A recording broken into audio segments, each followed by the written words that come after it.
Hello, all you positive heads out there. It's so good to be back with all you beautiful reflections of the one source consciousness that creates and animates all things. If you're new to this podcast, of course, we are super happy to have you here, and we just ask that you bring an open mind and heart to your listening experience and to be prepared to explore vantage points that I'm convinced will help shift or solidify your current understanding of the ultimate nature of reality in a way that is extremely empowering. Speaking of exploring powerful perspectives, I would like to gift my book, The Golden Key, Modern Alchemy to Unlock Infinite Abundance to you at goldenkey.gift, where you can get the audio or ebook as my gift to you by using the code POSITIVEHEAD at checkout.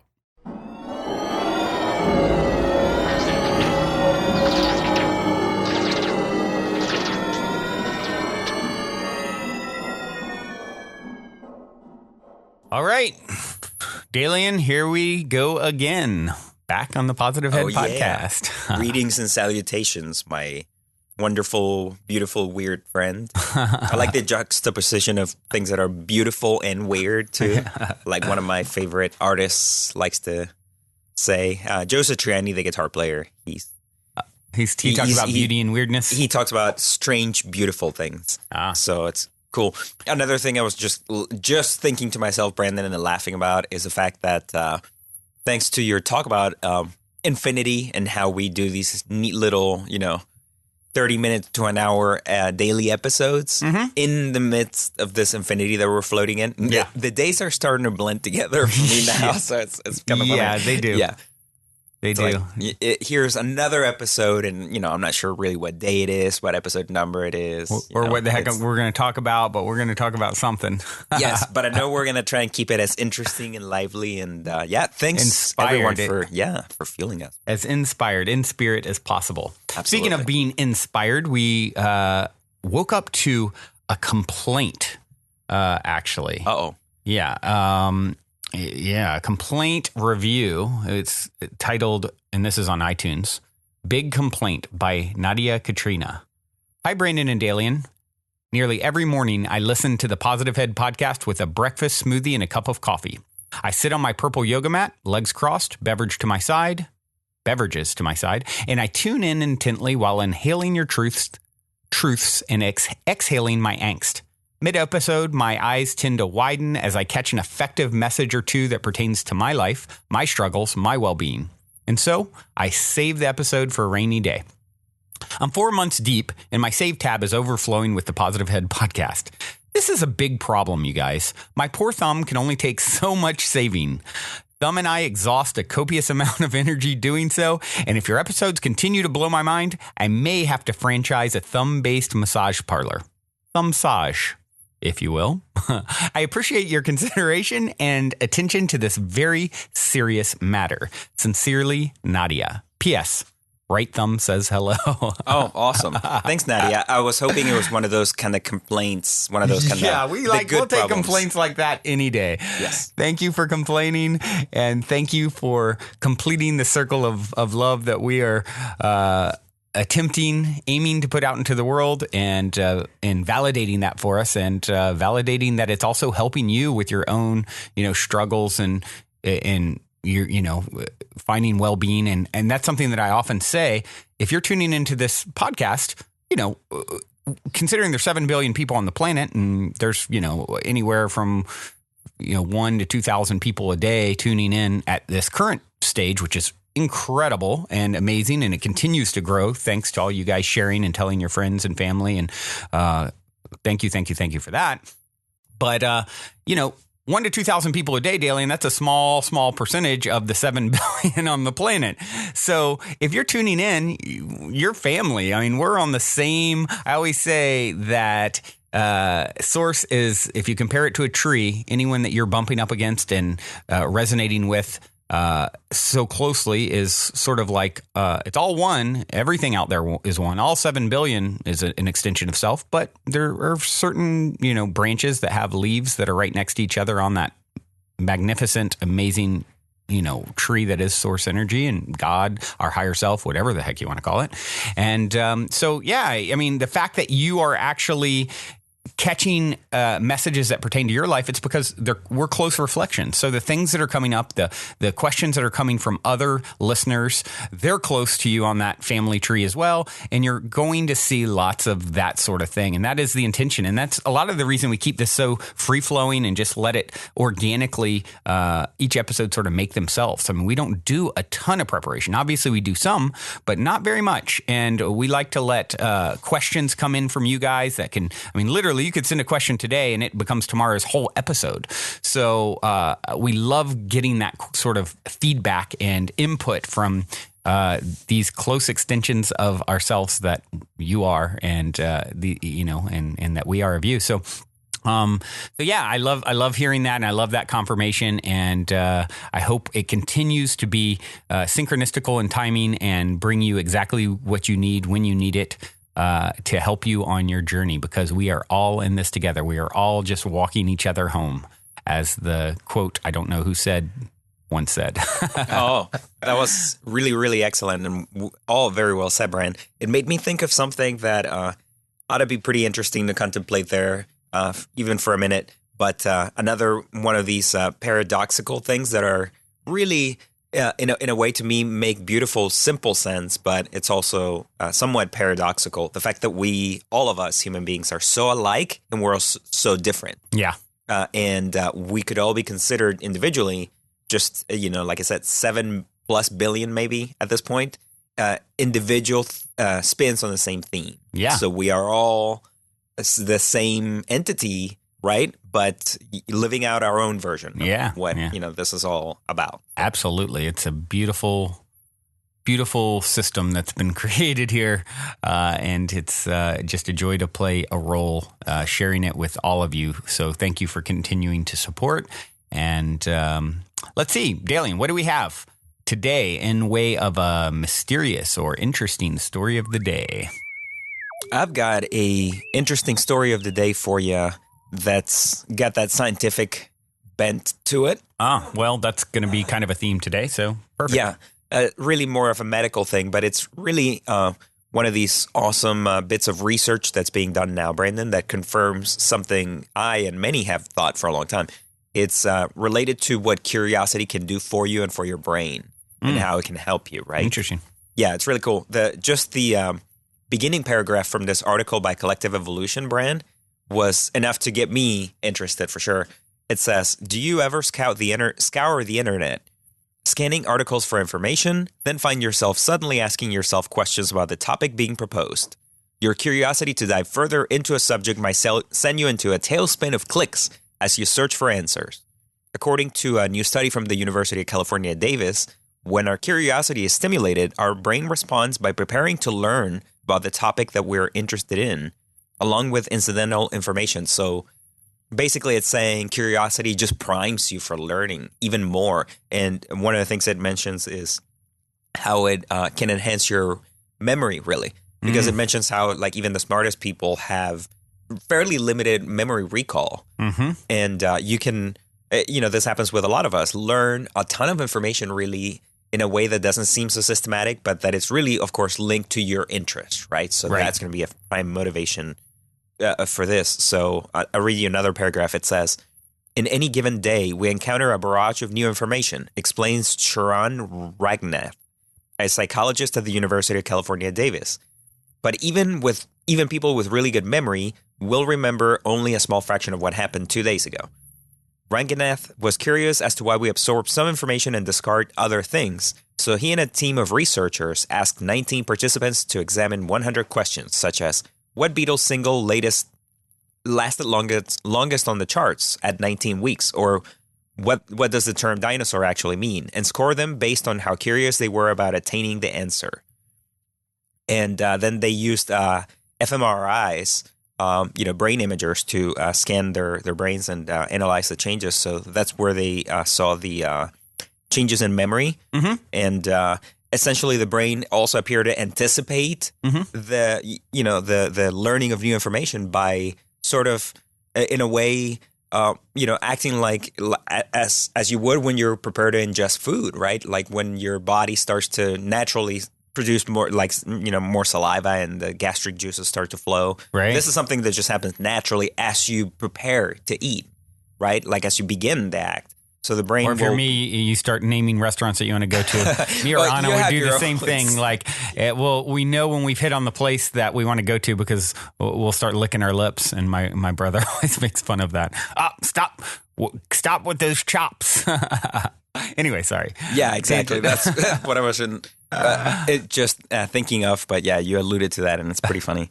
But no, that whole process essentially happens also with your brain. And so, another quick quote from the article. It says, the researchers reviewed their imaging data to further understand the idea that the brain primes itself and found that the brain activity during their time waiting and anticipating the answer to a question could predict their memory performance. Wow. So let's see. There's a section here for what it means for science and society. It says things like, it may help us derive even more pleasure in the learning process.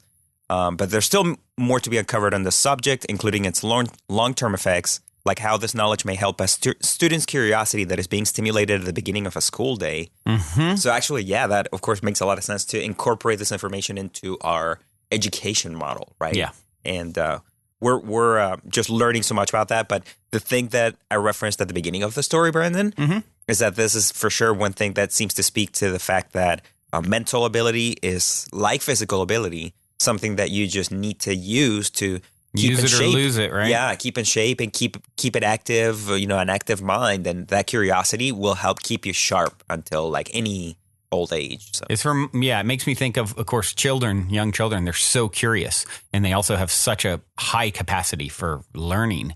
And we get less and less that way as we age. And I think that's a choice. And it's when we get comfortable with the things that we've learned. Our curiosity is not nearly as profound as it once was. And that's sort of a choice. I mean, you can continue to learn and push the limits. And it's really necessary. And I think it's also an interesting concept because you should really follow. It's almost like a good, you always hear follow your bliss kind of thing. And this is a great example of why what you're curious of, you should follow.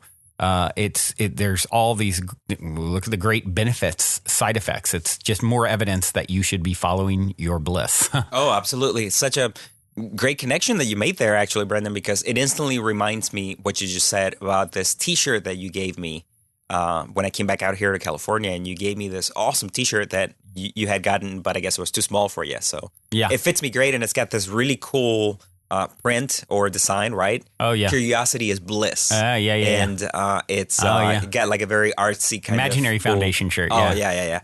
Such a cool piece, and that whole concept to me is, those two things to me are very, very interrelated. That's why that beginning paragraph in the article about like, scouring the internet or like looking at articles on like Wikipedia or YouTube videos, things like that. Yeah. Definitely appeal to me. And I think it really makes sense what you said. Awesome. Well, moving right along, I would like to go ahead and share the positive pondering breakdown of the day. And this one is by a chap most of you have probably heard of. This is a William Shakespeare quote. "This above all, to thine own self be true." We've all probably heard this quote at some point in our lives. Yes. It's a famous one. And I absolutely love this quote because, one of the worst things that a person can do is lie to themselves. And think about how many people either intentionally or unintentionally lie to themselves. And getting really real and authentic with everything that you're doing, I strongly believe is the wisest decision you can make. How many people out there are constantly telling little white lies all the time? Not, once again, either to themselves or to other people. And the problem with this is you think it's going to get you certain results. It's like manipulating. It's trying to manipulate reality with, I can think of people that have been in my life that's all, their whole life is based around telling lies or white lies or fabricating or partial truths or withholding information. It's all about manipulation. And it's so silly to manipulate the truth, because the truth is the truth. And there's great power in the truth. All the power lies in the truth. So I, there's no judgment with it. We've all done it. We've all done it so many times. We get used to, oh, this works for me if I manipulate this way.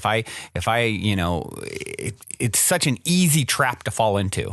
And I would challenge anyone out there listening to do the same thing that I've really worked on myself with. And that is, whenever I catch myself doing anything that is even slightly dishonest or a partial truth, or embellishing too much, I will try and check myself and change that behavior, because I believe all the power is in the truth. And as I've tested that, oftentimes things that I think, by telling the full truth here, it's going to actually work against me and it's going to harm my end result. But I believe in the truth so much, I'm going to do that. I made that decision. And as I do that, in surprising ways, it leads to outcomes that you really wouldn't foresee. So I challenge anyone listening, get really real with yourself. It's time, if you're tuning into this podcast, it is time to just be truthful, real, raw, let it hang out. You don't got to embellish. You don't got to try and impress anyone. You don't have to do anything to manipulate your reality. Live what is true, live your truth, and I know you will find the results surprisingly, especially the ones where you thought, in this case, it's really going to work against me, but I'm going to be really real here anyway. And you will be shocked at how positive the results end up being. And those of you who experiment with this, please, love to hear some feedback because I know what the results will be. And this is a huge, huge step, I think, for all of us at this stage in our evolution. If you can just step up a notch being authentic, you will see authentic results and results that please you very much. And what I'd like to do is actually take this a little bit further with a talk from Tony Robbins, who I've never actually featured on the show, but I actually went to a Tony Robbins event about a year ago, Date with Destiny in Australia. It was incredible. This guy is very wise, and he really comes at things a lot from a sort of a scientific angle. And so this talk is called The Power of Beliefs. And I found it on YouTube, Romatio Fulcher's page, and very insightful information in regards to being real with what is to affect your reality and circumstances. Take a listen. Many years ago, I was asked a very interesting question. Somebody asked me a question, they raised their hand in a seminar and said, Tony, can you change people that don't want to change? Of course you can change people who don't want to change. All you need is the right kind of. If you have enough leverage where change becomes an absolute. Now, for some people, leverage is not even the threat of their own life. Some people rather die than have you tell them what to do. And so that's not the leverage. The leverage for them might be something for their children. Leverage for them might be spiritual growth. All of us have a leverage point. If you find the leverage, not the leverage you make someone do it, the leverage that will make them make themselves do it. We all have some place that'll get us to follow through. Now, if you get enough leverage and if you interrupt the pattern enough, how many of you ever had a pattern when you were a kid and you had like some obnoxious uncle or something and you were trying to be upset and they'd come like rub your damn head or something that should make you crazy? And you couldn't stay upset because they kept doing this to you. How many had this happen? Say, aye. If you have enough leverage and you break someone's pattern enough times, a new pattern will show up. If you're conscious, you can create the new pattern. So the answer is yes. Now then the question would be, Tony, if all it takes is leverage, then why don't most people change? And I had a lot of answers for that, but that night, I'm a night person. That night, I'm wired up after a seminar. It's like 2 o'clock in the morning. It was December. And so I flip on the television in the back for some white noise, looking for CNN, and I come across the old Christmas classic, this Christmas Carol, right? A Dickens classic. and I see it in black and white, and I start watching the movie, and I'm remembering it from being a kid. And as I'm watching this thing, I see this man named Scrooge who clearly doesn't want to change. In fact, he's certain he doesn't need to change because what's happened is his life went through a lot of pain. And when he got pain, he looked for the source of that pain, and he said it was being close to people. So we decided is people equals pain. Remember the red squares we talked about? So now he wants to avoid people, and he's mean to people. Now, he's also very wealthy financially. He makes up this belief that because I'm mean and tough with people, I'm rich. The truth is he's financially rich. If you watch the movie, you read the story, when everybody else is gone, who's still working? He is. He's hardworking, he's thrifty, he's smart, he's intelligent, but he thinks he's rich because he's mean. So he doesn't want to lose being rich. He doesn't want to lose not being hurt. So he has a belief. Be mean to people and everything works out, even though he's miserable. Can we have beliefs that make no sense and yet still believe them? Yes or no? Sure, we just get wired. So I'm watching this guy. Now, the only way people change is if they associate either enough what? Pain, so they have to change, or they associate changing will equal enough what? And ideally, if you get both, you'll change. If you get, every moment I do this, the pain's getting more and more intense, there's a point where you must change. And if I change, I get all this pleasure, you're going to want to change. How many follow? But what equals pain and what equals pleasure is what you associate in your nervous system. So what happens is, the only way you create change is changing what you link pain and what you link pleasure to in your nervous system, not just in your head, in your gut. That's what controls you. Lots of times in your head, you know what you should do, but your gut takes over. Your fear or your greed or your desire or your comfort or whatever. Who knows what I'm talking about here? Say I. But watch this. How many of you used to have a favorite dessert or a food or a form of alcohol that you really, really, really loved? And then one night you had an experience like never before, where something happened, where this food or this drink or this alcohol that you love so much, it went down, but it kept coming back up at a level of intensity and with enough aroma and pain and association that to this day, it takes no willpower just to think of that alcohol or think of the smell of that food or look at it makes you appalled, makes you repelled. Who's had an experience like this in your life? Say I. Tell me what that change was. Was that a change in willpower? No. All that happened is your brain changed what it used to link pleasure to, it now linked pain to. When you link enough pain, it takes no willpower, you're going to avoid it. The problem is some of you are linking pain to things you need, like exercise, right? Or pain what you need, like a relationship, right? And it's the wrong association, but it's going to control your life. Your job is to change what you link pain and pleasure to. So that night, what was pleasure became pain, and now it takes no willpower, you just avoid it. So we call that changing what you associate to things in your nervous system, or for short, a neuroassociative change. In other words, changing in your nervous system, what you associate pain and pleasure to. So, by the way, in this Christmas Carol story, does this man Scrooge change his life? Yes or no? He didn't want to change. Does he change his life a little or completely? And by the way, how fast? An heartbeat in one evening. How does it happen?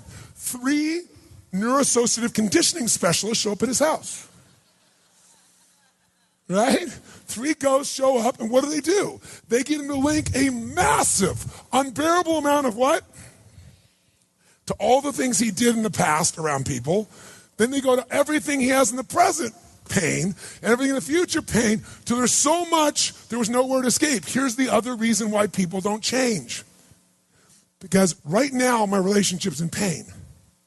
But it was good in the past, so you escape having to change by remembering a good time.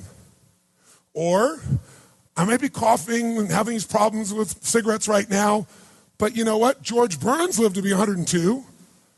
He smoked cigars, by the way, and he's 1 out of 10 billion people that pulled that off. But let's not confuse ourselves with ratios. So you make up what the future is. If your present is painful, you can escape to the past and get out of the pressure to change. How many follow this? Say I. Or you can escape to a future because no one knows what it is for sure and you can make it up. But if your brain links, it's been painful in the what? Past, in the, and it's even worse in the, you'll change like that. Who here has ever stayed in a relationship that you knew was not right for you? It wasn't right for you, it wasn't right for them. Who has ever stayed in a relationship way too long? Who's done this before? Raise your hand, say I. It wasn't good for you, it wasn't good for them, yet you stayed. Why? Why? Because even though it's painful in the present, what'd you do? You said, it'll get better over there in the future. Who finally changed? Who here finally changed that? Say I. How'd you do it? Your brain went, it's painful now, it was painful in the past, it's gonna be worse in the future, that's it. That's what I call a Dickens pattern. When you lock in pain in all those places, there's no place to escape, so you change. It's like if you put a wall here, and a wall here, and we close them in on you, amazingly, you'll move forward. That's what we're talking about, giving yourself leverage on yourself that way, not having someone else do it to you, you do it to yourself. That's when you got the power again. How many get it? Say I. So, yeah, Dalien, you can see why this guy gets paid the very, very, very big bucks. He has done his homework. And, he talks about you can change anyone, yourself, someone else, if you have enough leverage and you can interrupt the pattern. And I think that's a really interesting way of looking at it. It's so wise. If it's really just science. If you're conscious, you can create the new pattern. If you're aware, I love the Scrooge analogy. I mean, that's like my favorite all-time Christmas movie. It's like a tradition with myself and my mother to watch one of the oldest versions. There's several versions of the Christmas Carol. And if you guys haven't seen it, you got to see it. It's like one of my all-time favorite movies. So I love that he talks about, he calls it the Dickens pattern, where if you associate enough pain with something, then you're going to make a change. And the problem is a lot of times we're telling lies. We're not being authentic with ourselves. We're remembering the past way better than it was, or only the parts that we, are really favorable and memorable. And we're kind of excluding selective memory, or we're imagining the future in some different way. And, that's what causes us to stay in situations that just aren't going to benefit us. So, yeah, I mean, neuroassociative change, he called the ghost neuroassociative conditioning specialist. That was really awesome. Yeah, it was really awesome. If your present is painful, you stop escaping to the past or the future to get out of the pressure to change. Be real with yourself and make the change, right? Yeah, the Tony Robbins piece was so great. He really finds just like the most powerful analogies and such a great way of delivering them in a way that's going to make you, it's just going to drive the point home. So yeah, it's such a great clip for conveying that point. But what you said right before that though, Brandon, was also very eloquent in conveying why the truth is more powerful. Yeah. But it's something that my own life experience has shown me is true. And I've always been someone like you who I think it's one of the reasons we've been good friends for a long time. I heard you say something about yourself recently that I find to be very true with me. You're like, I can't just hold something in, especially if it's something big. And you're like, I'm someone who is, really pretty much won't necessarily wear my heart on my sleeve always, but it's pretty close. Pretty darn close. Yeah. So, and I love the idea of really being honest in a way that's, thorough and, just compassionate, but also powerfully just comprehensive. I mean, everything you were saying about that actually made me think of the Conversations with God. I think book 1, whole passage on everything to do with that, with truth and integrity and why you should be true to yourself.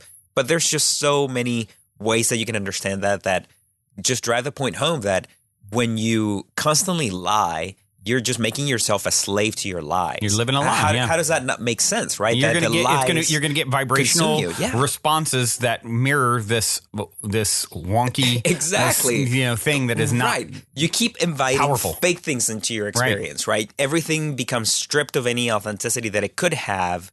Things can be, it's all real and happening here in the moment, but we insist on this, we play mental games and abstractions and sort of suck the life out of everything, right? Yeah. So to me, that's kind of like what being inauthentic is. Yeah. Yeah. And, one of the things that he talked about that I think everyone can relate to is that favorite dessert, after you're sick, you now have changed. You've literally rewired your brain to now associate it with pleasure, to go from pleasure to pain. Almost everyone has a story like that where this is my favorite food. This is my favorite food. Oh, I got the flu. I puked it up all night and now I can't even look at it again. Oh, and, yeah. The problem is we're linking pain to things we need, like exercise or what have you, he said. So it's a very fascinating concept to say, my job is to consciously change this, to link, pain and pleasure appropriately in a way that actually serves me. You're hacking your own life. You're using your own operating system to your advantage. And I think that's next level. And do it. Yeah. Oh, your food analogy was so awesome because you also just recently said, imagine if you ate your favorite meal, which is something you absolutely in a love, podcast, yeah. right? Yeah, every day. It was just so funny because it makes no sense, right? Right. Infinite variety is what we signed up for because that's what we're getting here. Yeah. But we can also deal with it all and in a way that, authenticity will be the way to really, connect with our power and, do that effectively. Absolutely. Well, Dalien, we are running out of imaginary time for today's episode, but we do have some lovely music queued up by The Human Experience. This song is called Sunu. Hope you enjoy.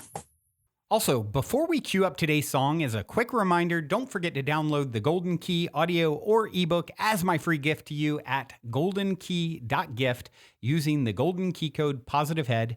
And please, if you enjoy my gift, leave a positive review on Amazon so others can unlock their lives with the help of the Golden Key as well.